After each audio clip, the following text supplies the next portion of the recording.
If you guys are standing up, you might want to sit down, get yourself a nice hot beverage. Just make sure your mind's in an easy place, all right? Because this is probably the biggest joke I've ever seen.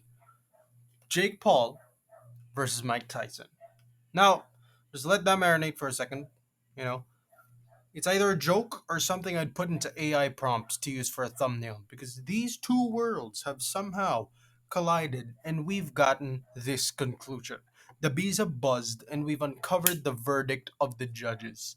Now, spoiler alert if you haven't seen it, but I'm not going to let you guys wait any further.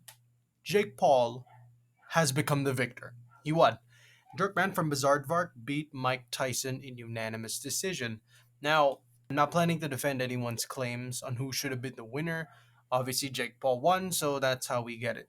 The very idea of the fight is just obviously a long shot, just a reach out of the blue, because you honestly expect Iron Mike Tyson to swing and dodge and weave like he used to in 1989. Reminder, it's 2024. The guy is 58. He's been boxing for two-fourths of his life. So the expectation that he's going to start boxing like Ipo is probably a long shot. So obviously, this is a cash grab. I honestly think that this is a somewhat fundraiser for something. Maybe they're setting this up to a bigger thing, like maybe it's a good cause. The funds are going to a charity of some sort, or if they show the aftermath later. But for now, the heat of the moment is Jake's win.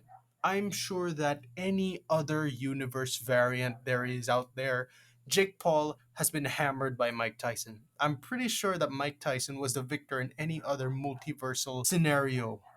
But in ours, Jake Paul won. And also, I should note that we should know better because this is not a first time thing. UFC fighters do this all the time. They have to trash talk, they have to create tension, they have to banter in order to get people invested into the fight. Because therefore, if they feel the emotions that the fighters are bringing in, they get more funds and both fighters gain exposure. And since the two opponents are already famous images, Jake Paul and Mike Tyson, you can imagine how much the sales just skyrocketed. But I think that the people that get angry for Tyson's loss, I mean, can you blame him?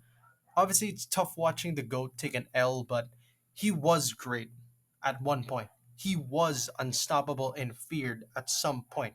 You just can't expect him to be the same person again. And for those antagonizing Jake Paul, I mean, he trained and he did his part. I think that he deserves a little bit of kudos here because he legitimately did some training as well. But all in all, this just looks like a scrimmage and a marketing workout. But it is an idea, though. They're going out there. It really is an idea. The most idea of all time. But yeah, just share my thoughts.